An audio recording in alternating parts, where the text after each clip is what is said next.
Our teams are back, of course, talking FF7, we're talking Rebirth, and we're here with our first theory discussion coming off the back of the recent theme song trailer for Rebirth.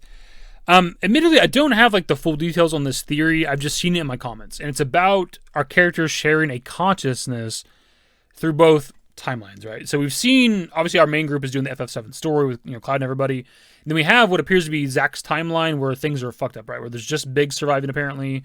But also, we've seen, the bodies on the news feed or whatever. And the idea kind of goes, at least that I've seen in my comments, that kind of only one person can be awake at a time, essentially. So while our group's, journeying across Gaia, Cloud and everybody, in Zack's, timeline, they're passed out. So think just kind of like FF8, if you've played that game, Squall Laguna, which is actually, oddly enough, a comparison that I've seen used by, Max in the past. I don't think he was necessarily theorizing this. It's more so just talking about, us cutting back and forth between, what's Zack doing, what's Cloud doing, that sort of thing. But it seems like somewhere along the way, I don't know if it's because of this trailer, this, idea evolved that maybe there's, a shared consciousness between, copies of our characters. Kind of right off the bat, I think there's, an interesting idea to this, just because something that clicked while, wanting to make this video is that if you look to something like Crisis Core, at the end of Crisis Core, which just got remastered, a year ago, roughly, Cloud becomes, coherent there towards the end and gets the Buster Sword passed on to him by Zack, and then he drags himself, right, to Midgar with the Buster Sword's help.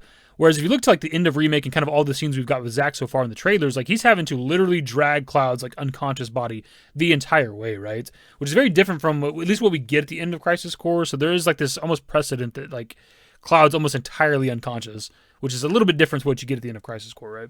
You could say that is simply just because of them, modernizing the scene, kind of redoing it for the remake project, the reinterpretation of the scene or something along those lines, which it definitely could be. I just want to point that out, though. Really, kind of the main thing from this whole theory, I guess, is essentially that whenever Aerith dies in Cloud's timeline, she'd wake up in Zack's. That's kind of what it is, because Marlene says in the trailer when she wakes up, not if. When she wakes up, somebody's going to kill her. But the idea seems to be maybe that she's not necessarily saying that, this Aerith that's laying on the bed in the trailer is going to die. It's really that in this other, timeline sort of thing, she died.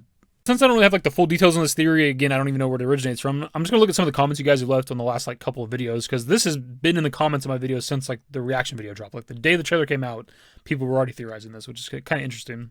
So this is actually the first comment I got about this theory, and is on my reaction video from DJ Chamber. It said, I have a prediction for the end of Rebirth after watching this trailer, possible spoiler warning. I think it's going to end with Aerith dying in the main timeline, but that allows her to transfer consciousness and memories and wake up from the coma in the Zack timeline, setting up for some crazy new stuff in part 3. And with the knowledge that there's another timeline, maybe she could trigger the merging of the two timelines, which could even be Sephiroth's plan all along, but he needed her to do it. Marlene says, promise not to tell when, not after, she wakes up. A scary man is going to kill her. It's possible she actually means don't tell Myra, as it will freak her out. If she wakes up in the Zack timeline, she will immediately be killed in the other timeline. Maybe this time Aerith isn't praying for holy, she's actually transferring her consciousness at that moment. Again, this is the first time I'd seen that theory, so I want to read that comment specifically. But I think there's an interesting idea to this, that we'd get Aerith dying at the end of Rebirth, we're kind of expecting, she's supposed to, based on the OG FF7, but also that she'd then wake up at the, in the other timeline with Zack or whatever. And that kind of falls in line with a bit of what we've heard, right? In interviews that talk about how important this scene is, the Aerith's death or whatever. And they kind of tease and not wanting to change too much, et cetera, but they've also talked about there being this cliffhanger ending. That's what it'd be. I think that you could do that with this, where it's Aerith does die like you expect her to, and it's all sad and depressing and shit, but then there's that post-credit scene or whatever they want to do at the end of the game, where we see her wake up in the bed, and maybe it cuts to black, boom. You see Aerith wake up right next to Zack, cut to black. I think that'd be the perfect way to end the game. Off the top of my head, I don't remember which dev it was that was talking about there being some sort of big ending for Rebirth. But if they want this ending that has people talking for the next couple of years until the third game comes out, that's how you do it, right? We see Aerith die, we're sad, we're depressed, but then we see her wake up in a different timeline. It's what the hell does this mean exactly, right? So it's an interesting concept. And the idea of the merging of the worlds, I don't know entirely what people think that is, does Sephiroth mean that literally? We've heard him say it in the trailer, right? I don't remember what the line is in the Japanese trailer exactly, but I don't know if he's talking about literally merging worlds, both timelines, trying to put them together, and what the ramifications of that would be. But maybe, maybe that's what they do. Maybe you kill Aerith in the Cloud timeline, she wakes up in the Zack timeline, but she's also trying to merge the timelines together or some shit. I don't know.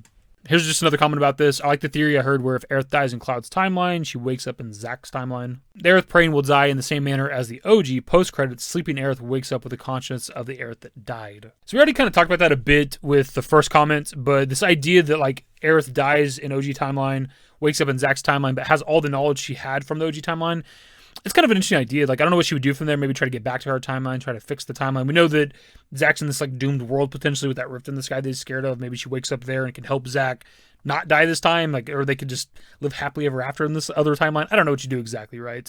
But there's just the idea of knowledge anyways when it comes to the remake project, with like Sephiroth seeming to know the future and the past, present, future. Same thing with like Aerith. She has a bunch of knowledge as well when it comes to remake. So there's like an idea already there of like the transfer of knowledge sort of thing.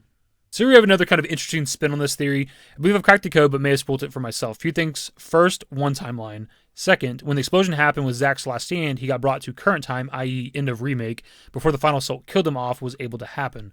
Third, the party entering the singularity renders them unconscious, but because they defeat the Arbiter, they got remade, but cannot coexist. Both be conscious at the same time. The will of the planet still exists, though, hence the whispers. Sephiroth created the Arbiter you defeat to try and manipulate Cloud for possibly different intentions. Not sure of these, though. This I thought was a really, really cool idea, and actually kind of a nice observation when you think about it, because if you go back to the ending of remake, we obviously were on the edge of the highway, Sephiroth, portal, we walk through it. But if you hop back to the Summer Game Fest trailer we recently got, we see there are a group's bodies are being recovered on the Midgar Expressway, right? So I think it's an interesting idea that we walk through there and it's like our consciousness is what's in the singularity and that our bodies are still back on the highway. The only sort of problem with this idea, though, is that at least with the news footage that we've got so far, we haven't seen Cloud's body. That doesn't, when we talked about this before, though, propaganda or not, that there could be like a Cloud on a stretcher somewhere. We're just not seeing it in the trailer yet, right? So that is right now we don't see Cloud a part of like the group that's being recovered on the news footage, but maybe he is. We just haven't seen it yet. The idea of like our group being remade, like at first I don't necessarily agree with that, but if you think about it with like the whole multiple timeline stuff, like in theory, we got this tangent timeline because of the Whisper Harbinger, right? It was created because of that. It didn't always exist. There wasn't always the second timeline in theory. So I guess there is like an idea of like us being created again or something. Actually, let me further kind of clarify a bit. Not necessarily because of Whisper Harbinger, but because like the ramifications of what we do inside the singularity, it causes that tangent timeline where Zack survives and things like that, right? One of the new things being talked about is that the characters are sharing a consciousness in both worlds, and only one version can be awake at once, except for Marlene. She's some sort of key to communicating with the other side. This shit is crazy. And Marlene is where things do get kind of interesting, because this seems to be a timeline, if it's a separate timeline with Zack, it's a timeline where things played out relatively the same, because we have Marlene at Elmira's, right? So that means Sector 7 Platefall, Aerith goes and gets Marlene, brings her to her mom, right? Like that, things played out relatively the same. So that would also mean that this Marlene came in contact with Aerith, when they're hugging, she gets like some sort of vision that calms her down or whatever. So it seems like there was some sort of passing of knowledge to Marlene. Now, whether or not it's a Marlene that shares some sort of consciousness between multiple timelines, I don't know about that necessarily, but it could just be that she's came in contact with Aerith in this timeline and was given the knowledge of everything. Sort of. This idea that Marlene can maybe be conscious in both timelines, both worlds or whatever, might not even be true, just because like we know now that what we've seen at the end of remake is very out of context, because some of it's like what's happening in the remake timeline, some of it's what's happening in Zack's timeline, right? Because we see Biggs wake up, but we know that Biggs is awake with Zack, right, in Zack's timeline. So it's possible that the Marlene we see at the end of remake is actually in Zack's timeline, and maybe because we know that Barrett's awake in Cloud's timeline, what that Marlene in Zack's timeline was sensing was her dad's consciousness leaving that timeline. Daddy? Marlene! Kind of further add to this a bit, like when it comes to the original FF7, we don't ever see Marlene again once we leave Midgar until the very end, right? When she's like upstairs in that house in Calm and can like sense like the live stream and Aerith and stuff like that. We never see her again. So maybe in like Cloud and everybody's timeline, Marlene's back at Elmira's just fucking passed out, right? And maybe like she's awake, her consciousness or whatever is in Zack's timeline or something. I think it's kind of it for this particular discussion video, just because again, I don't have the full details on this theory, or if there's like a comprehensive like Reddit post out there on this theory, I'd love to like read it and stuff like that. But I think it's like a good explanation. There's either the bodies we're seeing on like the footage. I think we've already kind of written off the Shinra propaganda stuff in the past. We've done multiple videos on that. I don't think that's what it is at all, or any sort of like fake like Genova Sephiroth stuff. So I think it's either it's Zack's timeline and those characters are dead, or they're unconscious. The whole idea that there's like a shared conscious between like the different copies of the characters is pretty cool, pretty interesting idea. So I don't know what that means for like the other unconscious people in Zack's timeline. So like unless Barrett dies in like Cloud's timeline, like he would never wake up in Zack's timeline or something, I guess would be the idea, but whatever. That'll be the video, my dudes. Of course, pass out to you guys what are your thoughts on this particular theory, this shared conscious between like copies of our characters between timelines. Only one version can be awake at a time, essentially like Final Fantasy VIII. What are your thoughts on this particular theory? And is there more out there that I can look at or read or watch or whatever the fuck? Anyways, that's the video. Subscribe to the channel if you guys are new. Search networks in the description below. Follow me to -AYT. That's it. Bye. Used to care what people thought, but now I care more. And nobody out here's got it figured out. So therefore I've lost all hope of a happy ending, depending on whether or not it's worth it. So insecure, no one's perfect. We spend it with no shame, we blow that like Coltrane. We in here like Logain, or leave it like Cobain.